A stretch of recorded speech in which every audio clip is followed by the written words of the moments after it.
এসেও পরিবেশের প্রতি দায়বদ্ধতা থেকে পিছপা হননি সাগর কর চৌধুরী।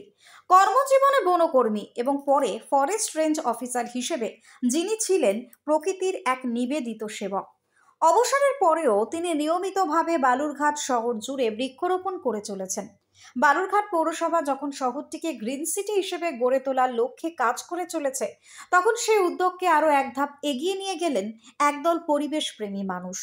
এদিন শহরের বিভিন্ন রাস্তা ডিভাইডারে নতুন করে গাছ লাগালেন তারা।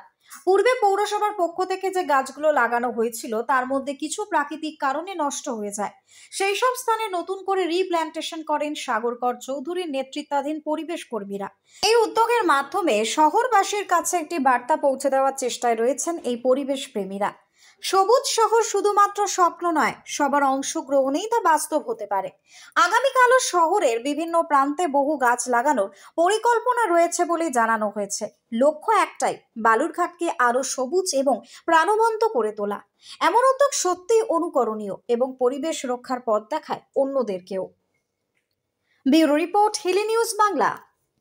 এখানে বালুরঘাট পৌরসভা থেকে লাগিয়েছিল, তারপরে কিছু গাছ নষ্ট হয়ে যায়, সেই জন্য আমি ভাবলাম যে এখানে যদি আবার লাগিয়ে দেওয়া যায় বেশ সুন্দর হবে, জায়গাটা একটা বিউটিফিকেশান বাড়বে, অ্যাভিনিউ প্ল্যান্টেশনের মতন হবে।